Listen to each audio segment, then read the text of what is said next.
Olá, hoje é segunda-feira, dia 12 de setembro de 2016, está começando a mesa de debates aqui na TVE Juiz de Fora. No programa de hoje nós vamos falar sobre um blog criado para checar informações fornecidas por políticos. Vamos falar também sobre o Festival de Cenas Curtas e o Festival Nacional de Teatro, ambos organizados pela Funalfa. Lembrando que você pode participar da nossa mesa de debates, enviando o seu comentário ou sugestão para o e-mail mesadedebates@tvejf.com.br ou pelo facebook.com/mesa de debates. Tem também uma forma mais imediata de entrar em contato com a gente, que é através do WhatsApp. O número é 98892-4905. Como debatedor, hoje recebemos o dramaturgo José Luiz Ribeiro e a jornalista Neuza Bernardes. Como convidados de hoje, recebemos os estudantes de jornalismo da UFJF, Pedro Capete e Matheus Andrade, além do superintendente da Funalfa, Toninho Dutra. E dois estudantes da Faculdade de Comunicação da UFJF criaram um blog para checar as informações fornecidas por políticos ou sobre eles. A intenção é auxiliar o eleitor durante esse período de campanha. E hoje aqui na mesa de debates você vai conhecer o trabalho deles à frente do blog Cheque Político. Eles estão aqui conosco, o Pedro Capete e o Matheus Andrade. Obrigado pela presença dos dois aqui na mesa de debates. Para a gente começar a nossa conversa, queria que vocês falassem como que surgiu essa ideia do Cheque Político. Bom, primeiramente, muito bom dia, João, muito bom dia aos amigos debatedores da mesa. A ideia do cheque político ela surgiu a partir do momento que teve uma palestra na Faculdade de Comunicação, a Marina Amaral, diretora da agência pública, esteve lá, e conversando com a Marina, ela foi me contando um pouco sobre o projeto Truco da agência pública, que checava as informações dos candidatos. Então, ela me explicou um pouco mais sobre como eles iam desenvolver o trabalho nas eleições de 2016. Eu prestei muita atenção e pensei, poxa, dá pra gente fazer isso aqui em Juiz de Fora. E aí eu chamei o Matheus para fazer parte desse projeto, elaboramos todo o projeto e a gente se inspirou nas agências de checagem de informações que existem aqui no Brasil, como a Agência Truco, a Agência Lupa, o Truco no Congresso da Agência Pública. E aos fatos, a gente conversou muito com o pessoal desses três projetos, eles ajudaram muito a gente a desenvolver o projeto e nasceu o Cheque Político daí. A gente tem 15 dias de trabalho, a gente tem checado as informações divulgadas pelos candidatos e tem sido um trabalho muito gratificante, um serviço à população que as pessoas têm reconhecido muito nas ruas. Uhum. E de qual maneira vocês verificam essas informações? Como que é feita essa checagem? A gente, a princípio, usa fontes e dados oficiais. Então, a gente procura, no caso, alguma secretaria de Estado, algum representante de um órgão mesmo, para poder fornecer informação mais verídica de acordo com o que precisarmos de checar. Ou seja, no caso de alguma coisa sobre a saúde, a secretaria de Estado ou da cidade, que é responsável, educação, a mesma coisa. Ou seja, essa questão dos dados e das fontes oficiais, que afinal de contas a gente precisa fazer um serviço com a maior veracidade possível e nada melhor do que isso, do que as fontes. Às vezes é um pouco trabalhoso, tem acesso a algumas informações que não é fácil, mas realmente a gente precisa, no caso, dar uma prioridade para a fonte mais confiável e responsável pelo caso. Matheus, você vê isso aí através dos pronunciamentos dos candidatos que você vê dados assim que você acha que não estão muito bem explicados e vai pesquisar? Como é que é feito isso?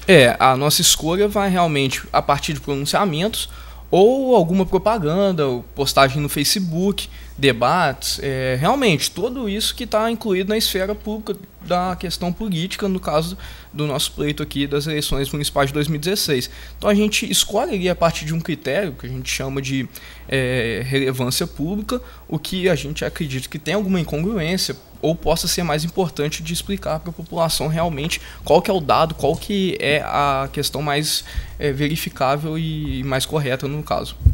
Pedro, como as assessorias têm reagido? As assessorias têm reagido bastante bem. Assim, a gente ficou até bastante surpreendido da maneira como elas têm reagido. Então a gente busca sempre a posição deles com relação a assuntos que não sejam verdadeiros. A gente tem 7 etiquetas de classificação que vão do verdadeiro ao falso. Então, quando a postagem ela não está classificada entre verdadeiro e verdadeiro mas, que é uma classificação que a gente faz algumas considerações sobre o dado, às vezes o dado não está muito exagerado, mas precisa de uma consideração a ser feita para o eleitor, a gente manda toda a checagem que a gente está fazendo, explica o que a gente encontrou, e aí a gente fala, olha, o candidato, a gente está classificando isso como exagerado, ou como assim candidato, como a gente pede para ele explicar um pouco do que ele quis dizer, e aí eles respondem, e as respostas têm sido bastante interessantes, eles têm recebido muito bem, e teve um caso, inclusive, que a assessoria de um candidato falou que realmente o dado estava errado, ajustou a postagem no Facebook, botou lá o asterisco corrigido no dia tal. Então tem sido muito interessante. Eu realmente não esperava que as assessorias fossem receber o nosso trabalho tão bem. A gente mandou uma carta logo no começo das eleições explicando todo o trabalho que a gente ia fazer, nos colocamos à disposição para maiores esclarecimentos e acho que eles têm recebido bem o nosso trabalho, porque eles perceberam que nosso trabalho não é prejudicar um ou outro. Nosso trabalho é apenas levar a informação correta e evitar exagero por parte dos candidatos para levar a melhor informação para o público, para o eleitor. Matheus, qual é a resposta que vocês estão tendo do público em geral no Facebook? Também bastante positiva. As pessoas vêm avaliando, elogiando o projeto, dizendo sobre a importância ali, algo que realmente dizem que falta, né? Porque tivemos um pleito em 2014 para as eleições presidenciais em que diversas informações pouco verificáveis foram divulgadas, meias verdades e tudo isso, e no final das contas a gente viu uma eleição bastante agressiva, as pessoas criaram uma certa repulsa, as outras por conta das opiniões políticas, e boa parte disso infelizmente por conta de ainda não ter uma cultura de saber lidar com as redes sociais. Então, como o nosso blog vem exatamente para tentar criar uma relação, digamos, mais verdadeira, mais próxima, em que as pessoas possam confiar nos políticos, elas vêm aceitando isso muito bem. Na questão de visualizações e de acesso no blog, é uma surpresa positiva para a gente, foi muito maior do que a gente esperava. O Pedro trouxe aqui, tem pouco mais de 15 dias que a gente começou com o projeto, e quando as pessoas que estão mais ligadas à mídia aqui em Juiz de Fora olham os nossos números, elas elogiam bastante, dizem que até supera alguns bons meios e mais tradicionais aqui da cidade. E além disso, a mídia também vem sendo bastante receptiva com a gente. Tivemos nosso trabalho divulgado em uma série de importantes veículos da cidade. Ô Pedro, você acha que se eu tiver qualquer dúvida eu posso recorrer a você como fonte de esclarecimento para mim, eu como eleitor? Posso. Como sim. é que a pessoa faz para perguntar para vocês, olha, eu ouvi o candidato dizer isso procede, não procede, eu achei que ele está mentindo, não sei, como é que faz isso? A gente tem um contato pelo Facebook, pela nossa página Cheque Político, e a gente tem um e-mail que é o chequepolitico@gmail.com. A pessoa pode mandar a sugestão de checagem, a gente vai, analisa, a gente tem recebido algumas, a gente tem uma lista de checagem a serem feitas ainda, pelo que as pessoas pediram, mas a gente analisa, verifica se aquilo realmente é relevante para o público, e se a pessoa porventura mandar um dado oficial junto, olha, está nesse lugar que a informação verdadeira está localizada, a gente não vai aceitar aquilo de primeira mão. A gente vai fazer toda a nossa apuração, vai fazer toda a nossa metodologia, a gente tem uma metodologia muito bem definida para evitar qualquer tipo de erro, e aí se porventura aquilo realmente foi interessante, aquilo se comprovar, a gente vai, publica e dá o respaldo para o eleitor. Olha, sua postagem foi publicada no dia tal, o resultado você pode conferir no link que eu estou te mandando. Tem havido assim. muita sugestão de pauta para vocês? Na última semana apareceram algumas. Algumas são até muito difíceis de serem checadas pela falta de transparência de alguns meios públicos. Mas outras são passíveis de serem checadas. A gente está fazendo o processo, toda a nossa metodologia em cima dos dados que as pessoas mandaram, e futuramente a gente vai estar divulgando. A gente não vai divulgar o nome do eleitor que sugeriu, a não ser que ele realmente autorize. A gente pode publicar que você pediu a checagem. Se ele porventura autorizar, a gente vai publicar que o eleitor fulano pediu para a gente checar, a gente foi, checou e o resultado é esse. Se caso ele não deseja, a gente fala que foi um eleitor qualquer que pediu para não ser identificado, mandou a sugestão e a gente atende prontamente a sua solicitação. Agora, Matheus, vamos falar. Vocês recebem alguma ajuda, alguma orientação de algum professor da Faculdade de Comunicação também? Não, no caso da Faculdade de Comunicação a gente não entrou em contato com ninguém. Até o momento, a grande ajuda que a gente teve foi dessas pessoas que o Pedro mencionou no começo. Ali, a Marina Amaral, especialmente da agência pública, teve um diálogo bem interessante com a gente, elogiou o projeto depois, disse que está acompanhando. O pessoal também da Lupa mandou um e-mail dizendo ali uma série de dicas para a gente de como proceder. E uma coisa que é importante também, que a gente vem tentando um diálogo, e tem gente da UFJF ajudando, é na questão jurídica, ali conversando com alguns professores para ter uma orientação, uma questão mais ampla, né, para a gente ficar também resguardado no nosso caso. Bem, numa sociedade que nós estamos praticamente partidos, a gente não vai mais em lugar nenhum que não tenha um grito de ordem, que não tenha discussão, como é que fica o trabalho de vocês? Porque o Facebook é uma terra de ninguém, né? Vocês dependem de uma alta checagem para não ter erro nenhum. Como é que fica isso com vocês? Olha, quando a gente foi estabelecer uma metodologia, a gente foi muito rigorosa com ela. Então, para evitar qualquer tipo de parcialidade para um lado ou para o outro, a gente criou 7 etapas do nosso critério para evitar realmente que as pessoas possam criticar o projeto. Então, a gente tenta manter sempre um equilíbrio. A gente tem uma planilha que a gente coloca lá o nome do candidato, quantas checagens já foram feitas deles, quantos verdadeiros, quantos falsos. A gente tenta manter o equilíbrio, para não acontecer de rolar alguma acusação. Olha, vocês estão sendo muito parciais, vocês estão apoiando o candidato X e não publicam nada do candidato Y. Então, a gente, uma sociedade, como o senhor bem disse, dividida, partida, a gente tem evitado qualquer tipo de discrepância. A gente tem mantido o profundo equilíbrio nas nossas postagens para exatamente as pessoas confiarem, para as pessoas acessarem e verem que o nosso trabalho não é financiado por partido X ou partido Y, que a gente não está recebendo de ninguém. A gente apenas está prestando um serviço ao público para ele decidir melhor na hora do voto, que é um momento importante da democracia brasileira. Vamos para o intervalo, nossa conversa continua no próximo bloco. Voltamos já.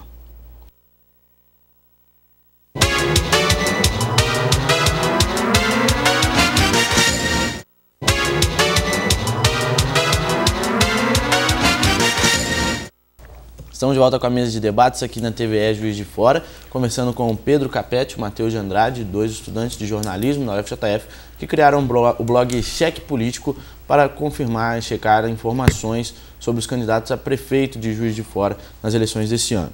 Agora, por que, na opinião de vocês, por que é importante esse trabalho que vocês fazem? Bom, eu acho que o nosso trabalho ele serve como um fomento de desenvolver uma relação mais verdadeira e de mais confiança entre a sociedade civil e os políticos. Existe um fenômeno global que as pessoas estão muito desgastadas com a chamada política tradicional. Isso acontece aqui em Juiz de Fora, em que os candidatos do chamado establishment, digamos assim, têm uma rejeição muito grande. Acontece no Brasil como um todo, as pessoas que estão há mais tempo ali sofrem uma rejeição maior.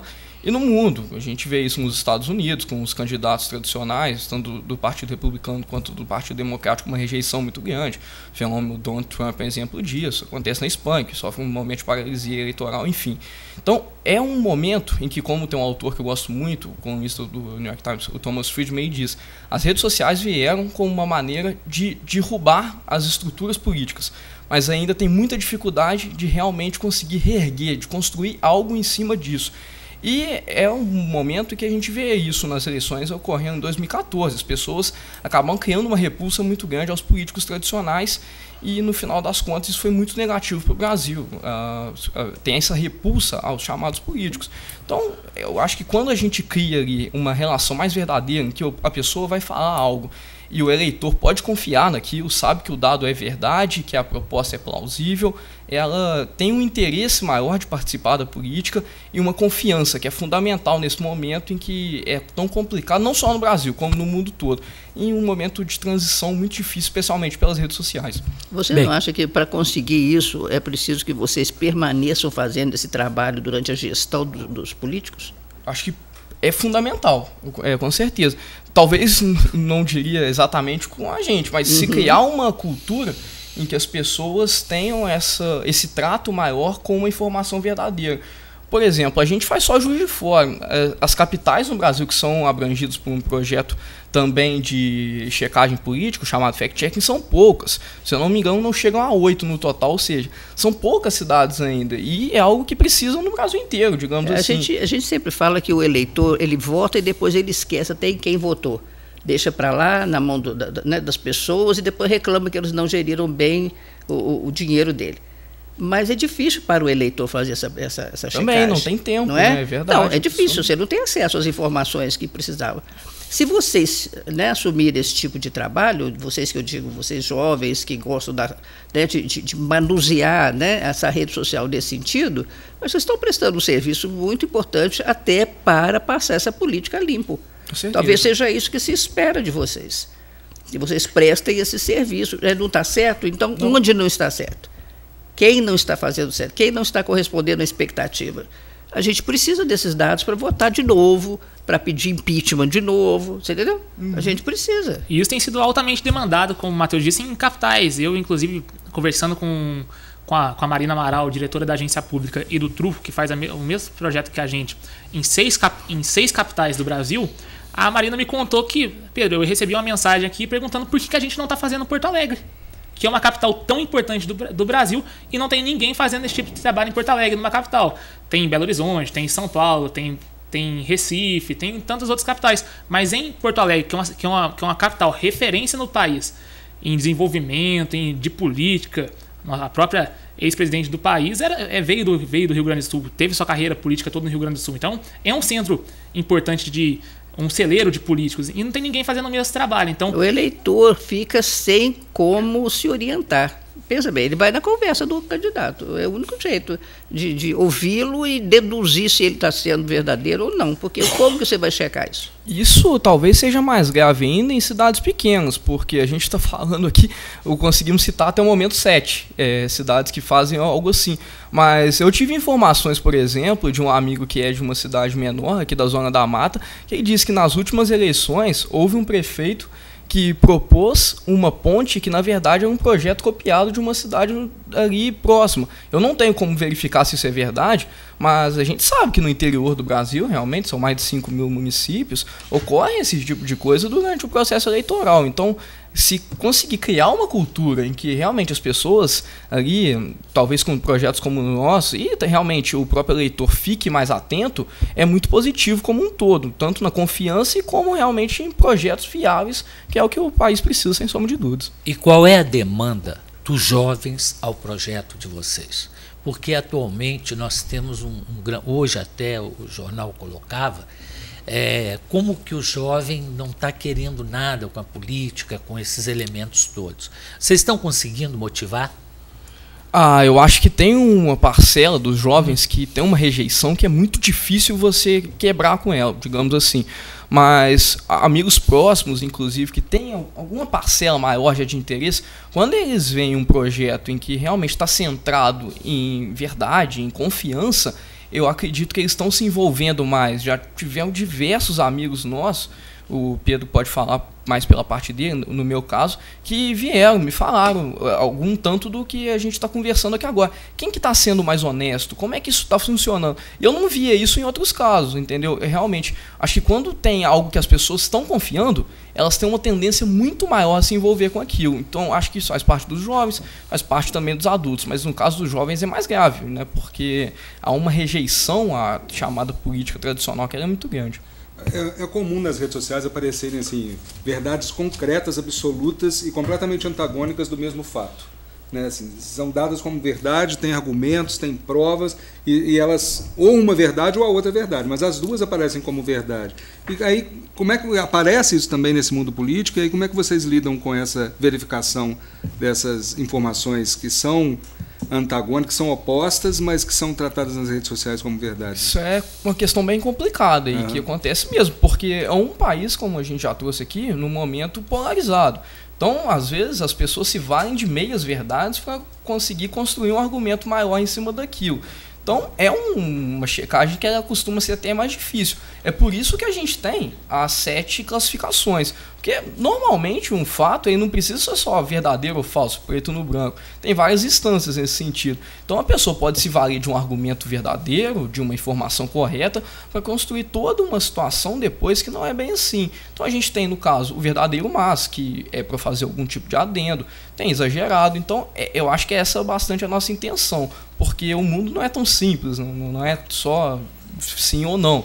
Então, o verdadeiro ali acaba sendo, em alguns casos, o falso também, mas tem várias instâncias que variam nesse sentido. Eu acho que essa é a nossa proposta para poder ajudar nesse debate. Inclusive, complementando a sua pergunta, a gente, na nossa metodologia, colocou lá que é ouvir especialistas. Então, a gente tenta escutar especialistas, pelo menos uns 3 especialistas, para saber de qual argumento que aquele candidato está se apropriando, se aquele argumento é realmente correto naquela afirmação. Então, os especialistas que a gente escuta, neste caso, ajudam bastante e esclarecem inúmeras informações ao leitor. Eu acho que ter colocado isso na nossa metodologia foi essencial exatamente por essa questão, que às vezes as pessoas se usam de argumentos que normalmente são falhos perante uma informação que é realmente verdadeira. Pedro, você falou que tem dificuldade, às vezes, de conseguir esclarecer um fato no meio público, mais do que fora dele. Por quê?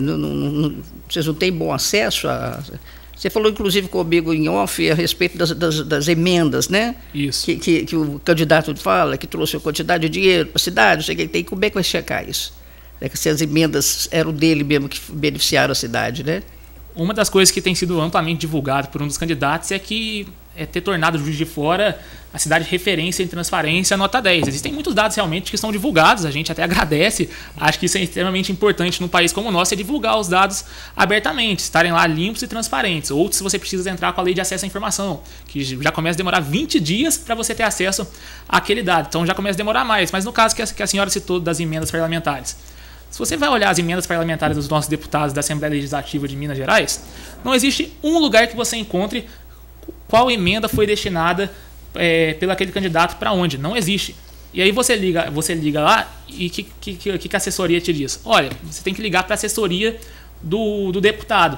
Eu vou ligar para a assessoria do deputado para pedir uma informação que ele está fornecendo. A chance dele me fornecer uma informação igual é quase 100%. Então, eu não vou pedir informação para o candidato, sendo que eu estou checando o próprio candidato. Então, isso acaba dificultando. Eu acho que o nosso trabalho tem até um pouco desse sentido, de tentar, quem sabe, pressionar os órgãos públicos a divulgar mais informações de maneira transparente. O Ministério Público está fazendo um levantamento muito interessante sobre a transparência. Eu acho que ele tem que fazer isso dentro das Assembleias Legislativas também, porque a Câmara dos Deputados Federal disponibiliza inúmeros dados. Se você for acessar lá o sistema dele, você vai ver que o candidato destinou tal emenda para tal lugar, está lá o valor, a data da proposição. Agora, se você entra na Assembleia Legislativa, você não encontra. O próprio site da Câmara Municipal de Juiz de Fora é um pouco disso também. Tem a informação, mas para o cidadão comum encontrar é muito difícil. Agora, para a gente poder concluir a nossa conversa, queria que você passasse para quem está nos assistindo, né, os endereços do blog, também se tiver alguma página no Facebook, redes sociais. Bom, a gente tem a página do Facebook. No Facebook é o Cheque Político com X. O amigo pode curtir a página, acompanhar. Também tem um e-mail para caso ele queira sugerir algum tipo de checagem, que é o chequepolitico@gmail.com, e a página é chequepolitico.wordpress.com. Vou repetir para ficar mais fácil, é Cheque Político com X mesmo, no sentido de checkmate, para criar essa alusão ao checkmate do jogo de xadrez.wordpress.com. Tá certo. Agora um recado para você. Já pensou se o seu bairro fosse um time de futebol? O Diário Regional não só pensou, como criou escudos personalizados dos bairros de Juiz de Fora. E a promoção Bairros do Coração. Junte 5 selos que vem todos os dias no diário e com mais R$10 você pode trocar pela sua caneca, como essa aqui. São 20 bairros de todas as regiões da cidade para você escolher. Hoje, por exemplo, eu estou aqui com a caneca do bairro São Mateus. Mostre que o seu bairro tem a maior torcida e faça parte do time. Vamos para um rápido intervalo. Na sequência, vamos falar sobre o Festival de Cenas Curtas e o Festival Nacional de Teatro. Voltamos já.